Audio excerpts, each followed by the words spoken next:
அனைவருக்கும் வணக்கம். இந்த வீடியோ பதிவில் நம்ம பார்க்கக்கூடிய விஷயம் என்ன அப்படின்னா, செல்வ செழிப்பை அதிகப்படுத்துறதுக்காக சீனர்கள் வளர்க்கக்கூடிய அர்வானா ஃபிஷ் அப்படின்றத பார்க்கலாம்.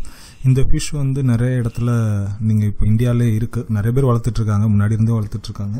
இந்த ஃபிஷ் வளர்க்குறதுனால வீட்டில் செல்வ செழிப்பு அதிகமாகும் அப்படின்றது சீனர்களுடைய நம்பிக்கை. அதுவும் இல்லாமல் வீட்டில் இருக்கக்கூடிய நெகட்டிவ் எனர்ஜி வெளியே போகிறதுக்கும், இல்லைனா புதுசாக ஏதாவது நெகட்டிவ் எனர்ஜி ஃபார்ம் ஆயிருக்குதா அப்படின்றதையும் கூட இந்த ஃபிஷ் கண்டுபிடிக்க முடியும் அப்படின்றது சீனர்கள் சொல்லக்கூடிய விஷயம். இந்த மீனை நம்ம வீட்லேயும் வச்சு வளர்க்கலாம், அதே மாதிரி நம்ம வேலை பார்க்கக்கூடிய அந்த இடத்துலையும் வச்சு வளர்க்கலாம். பொதுவாக இந்த மீனுடைய தொட்டி அப்படின்றது பார்த்திங்கன்னா வீட்டில் கிழக்கு பக்கமாகவோ இல்லைனா வடக்கு பக்கமாகவோ வச்சு இந்த மீனை வளர்க்கலாம்.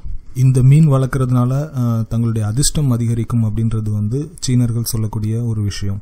ஆக்சுவலாக இந்த மீன் வளர்க்குறதுனால அதிர்ஷ்டம் அதிகரிக்குமா இல்லைனா செல்வம் செழிக்குமா அப்படின்னு பார்த்தீங்கன்னா அதெல்லாம் ஓரங்கட்டி வச்சுட்டு, உண்மையாகவே இந்த மீன் ஒரு பிஸ்னஸாக எடுத்து பண்ணோம் அப்படின்னா அதுவே ஒரு பெரிய செல்வ வளம் அதிகரிக்கிறதுக்கு உதவக்கூடிய ஒரு விஷயமா இருக்கும். ஏன்னா இந்த ஃபிஷ்க்கு வேர்ல்டு லெவலில் டிமாண்ட் அதிகமாக இருக்குது. நிறைய பேர் நிறைய விலை கொடுத்து வாங்கிக்கிறாங்க. இதை சின்னதாக வாங்கி வளர்த்து விற்றீங்க அப்படின்னாலே கூட செல்வம் சேரும் அப்படின்றது தான் ப்ராக்டிக்கலான ஒரு உண்மை.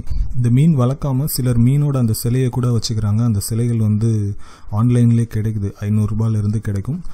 தேவைப்படுறவங்க இந்த மீன் வளர்த்து பாருங்கள், இல்லைனா பொம்மைகள் கூட வாங்கி வச்சு நீங்கள் யூஸ் பண்ணி பார்க்கலாம். தேவைப்படுறவங்க முயற்சி பண்ணி பாருங்கள்.